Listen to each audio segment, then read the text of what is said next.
ચતુર્થી આવે એટલે ગણપતિ બાપા સાથે સૌના પ્રિય એવા મોદક પણ આવતા હોય છે। મોદકની મીઠાઈ છે તે દુકાનોમાં જોવા મળતી હોય છે અને ગણેશ મહોત્સવ દરમિયાન શ્રીજી ભક્તો પંડાલ કે પોતાના ઘરે સ્થાપિત કરેલા ગણપતિને મોદકનો ભોગ ધરાવે છે અને તેવામાં ખાસ હાલ ભુજની મીઠાઈની દુકાનોમાં વિવિધ 12 થી 15 પ્રકારના મોદક છવાઈ ગયા છે। વાત કરીએ ખાસ લોકો પોતપોતાની પસંદ પ્રમાણે કલરફુલ અને વિવિધ જે ફ્લેવર્સ છે તેવાળા ખાસ મોદક પણ ગણેશજીને ધરાવે છે। ગણેશ ચતુર્થી આવતા જ દરેકના ઘરમાં મોદક બનાવવાનું કામ શરૂ થાય છે તેમજ ગણેશજીનું સ્વાગત કરવા માટે ભક્તો વિવિધ રીતે ઉત્સાહ સાથે તૈયારીઓ કરે છે અને ત્યારે હિન્દુ ધર્મમાં ભગવાન ગણેશનું સ્થાન સૌથી મહત્વપૂર્ણ છે।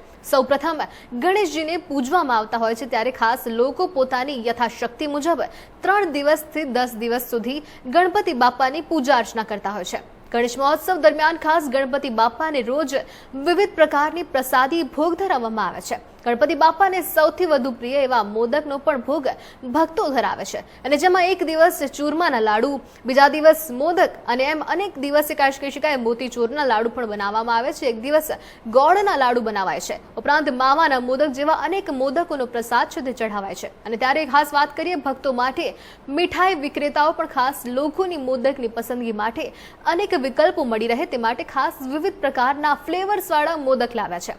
દરેક કહી શકાય વય જૂથના લોકોને પસંદ આવે એટલે કે નાની ઉંમરથી લઈને બાળકોથી લઈને મોટી ઉંમરના વ્યક્તિઓ પણ પોતાની પસંદ મુજબ મોદકની ખરીદી કરી ભગવાન ગણેશને ભોગ ચડાવી શકે છે અને ત્યારે ખાસ આવા મોદક બનાવવામાં આવે છે। મોદકના ભાવની કિંમતની ખાસ વાત કરીએ તો લગભગ 480 કિલોથી 480 રૂપિયા કિલોથી ખાસ 1200 રૂપિયા પ્રતિ કિલોના ભાવે આ મોદક વેચાઈ રહ્યા છે અને ત્યારે કચ્છી મોદકની સાથે સાથે ડ્રાયફ્રૂટ મોદક અને ટ્રેડિશનલ મોદકની પણ માંગ હાલ વધારે જોવા મળી રહી છે।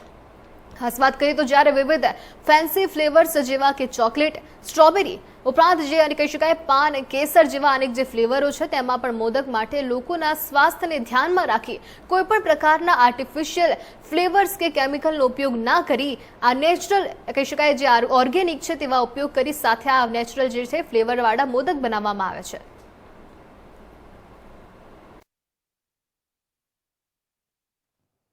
વર્ષો થયા જે પ્રમાણે અત્યારે ગણેશ ચતુર્થીના પર્સનલાઇઝડ ગણપતિ હોય છે એવી રીતે કસ્ટમાઇઝ મોદક હોય છે। જેટલી વેરાયટી ગણેશજીના સ્વરૂપમાં અને મૂર્તિમાં છે એટલી જ વેરાયટી આપણા પ્રસાદમાં છે।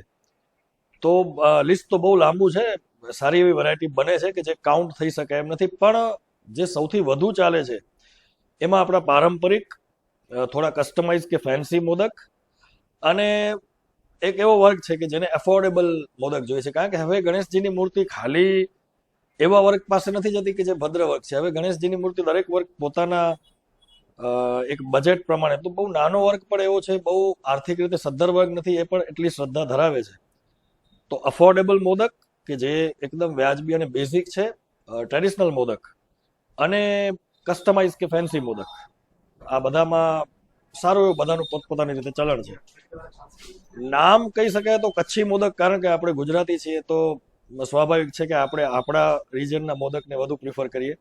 કચ્છી મોદક, કેસરી મોદક, સુગર ફ્રી જે ચલણમાં છે એવી રીતે ડ્રાયફ્રૂટ મોદક, રિયલ ફ્રૂટ્સના મોદક, ચોકલેટ મોદક, આ બધી જ વેરાયટી અવેલેબલ હોય છે।